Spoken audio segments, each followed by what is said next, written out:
Welcome to Ainus tasty corner.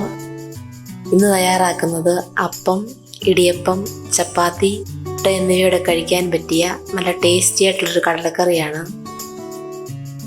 അതിനായിട്ട് 250 gram കടല 8 മണിക്കൂർ വെള്ളത്തിൽ കുതിർത്തെടുത്തതാണ്.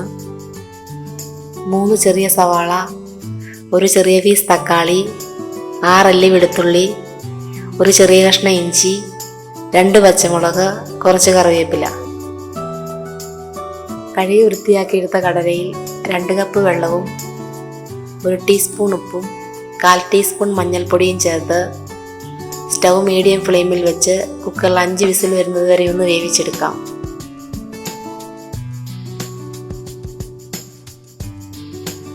ഇപ്പോൾ കടല ആവശ്യത്തിന് വെന്ത് വന്നിട്ടുണ്ട്.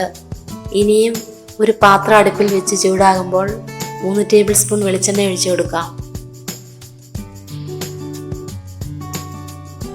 ഓയിൽ ചൂടായി വരുമ്പോൾ കനം കുറച്ച് കട്ട് ചെയ്ത സവാള ചേർത്ത് കൊടുക്കാം.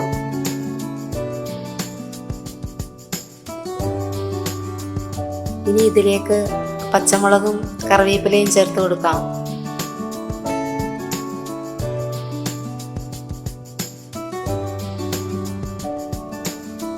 സവാള ഒന്ന് വഴന്നു വരുമ്പോൾ ഇതിലേക്ക് വെളുത്തുള്ളി ഇഞ്ചിയും ചതച്ചത് ചേർത്ത് സവാള നല്ല സോഫ്റ്റായി കളർ മാറി വരുന്നത് വരെ ഒന്ന് വഴറ്റിയെടുക്കാം. ശേഷം തക്കാളി ചേർത്ത് കൊടുക്കാം. തക്കാളി ചെറുതായിട്ട് വഴന്നു വരുന്ന സമയത്ത് 1/4 ടീസ്പൂൺ മഞ്ഞൾപ്പൊടി,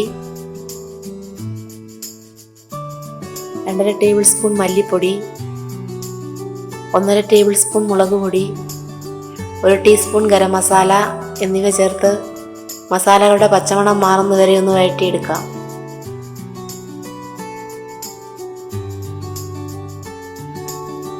ഇതിലേക്ക് നേരത്തെ വേവിച്ച് വെച്ച കടല വെള്ളത്തോടൊപ്പം ചേർത്ത് കൊടുക്കാം.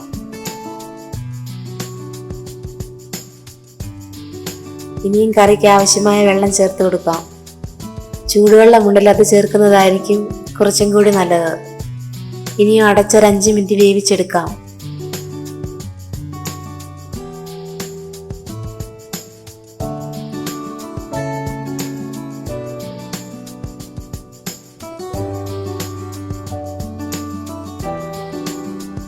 ഇനി ഇതിലേക്ക് 1/4 കപ്പ് തേങ്ങാപ്പാൽ ചേർത്ത് കൊടുക്കാം.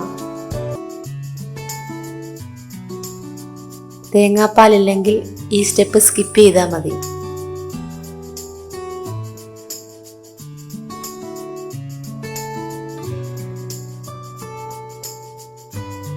തേങ്ങാപ്പാൽ ചേർത്ത കറി തിളച്ച് വരുന്നതിന് മുൻപ് മല്ലിയില ചേർത്ത് കറി വാങ്ങാം.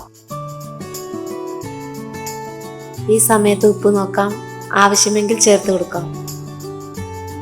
ഇനിയും ഒരു ചട്ടിയിൽ 1 ടേബിൾ സ്പൂൺ വെളിച്ചെണ്ണ ഒഴിച്ച് ചൂടായി വരുമ്പോൾ 1/2 ടീസ്പൂൺ കടുകും ചെറിയുള്ളിയും കറിവേപ്പിലയും വറ്റൽമുളകും ചേർത്ത് കറിയിൽ താളിച്ചെടുക്കാം. നല്ല ടേസ്റ്റി ആയിട്ടുള്ള കടലക്കറി റെഡി ആയിട്ടുണ്ട്. ഈ റെസിപ്പി ഇഷ്ടമായ ലൈക്ക് ചെയ്യുക, ഷെയർ ചെയ്യുക, നിങ്ങളുടെ ഫീഡ്ബാക്ക് അറിയിക്കുക. Thanks for watching.